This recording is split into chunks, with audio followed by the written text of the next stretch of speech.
आपण कडधान्यामधल्या काळ्या वाटाण्याचं कालवण करणार आहोत. त्याकरता मी रात्री वाटाणे भिजायला घातले होते हे काळे, आणि रात्रभर भिजल्यावर सकाळी उठलं आणि त्याच्यावर कुकरला 4 शिट्ट्या करून मीठ टाकून थोडंसं शिजवून घेतलं.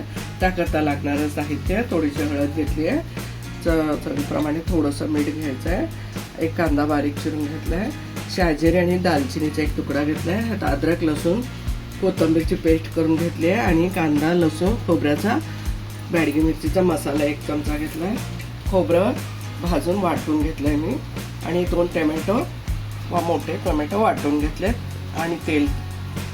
आपण प्रोसेस पाहणार आहोत. आपण शहाजिरे आणि दालचिनीचा तुकडा टाकून घेतलाय. तसंच आपण कांदा पण टाकून घेणार आहोत.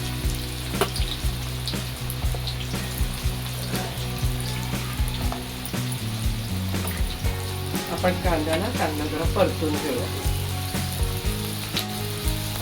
आपण कांदा परतून घेतलाय. आपण कांदा लसूणचा मसाला टाकू. आपण कांदा लसूणचा मसाला टाकून घेतलाय, अद्रक लसूणची पेस्ट टाकून घेतले, हळद टाकून घेतोय थोडीशी,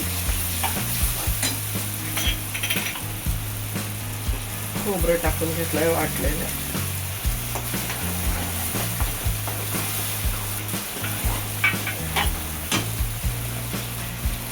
टोमॅटो टाकून घेतलं आहोत. आपण याला 2-3 मिनिटे परतून घेऊया. आपण मसाले 1-2-4 मिनिटं परतून घेतले सगळे. आता शिजलेल्या वाटाणा आपण टाकून घेणार आहोत. चवीप्रमाणे मीठ पण टाकून घ्यायचंय. आपण ह्याच्यात पाणी टाकून घेणार आहोत. तुम्हाला किती पातळ हवं आहे, तर थोडीशी ग्रेव्ही हवी आहे म्हणून ग्रेव्हीसाठी टाकत. याला आपण एक 5-7 मिनिटं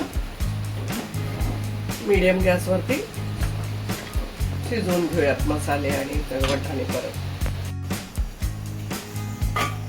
आपले 5-7 मिनिट झाले. काळ्या वाटाण्याचं कालवण सर्व करून घेणार आहोत आपण. भाकरीसोबत, चपातीसोबत, भातासोबत तुम्ही खाऊ शकता. आपण काळ्या वाटाण्याचं कालवण सर्व केलेलं आहे. मस्त खा, स्वस्त राहा, आनंदित राहा. लाईक करा, शेअर करा, सबस्क्राईब करा, आणि धन्यवाद.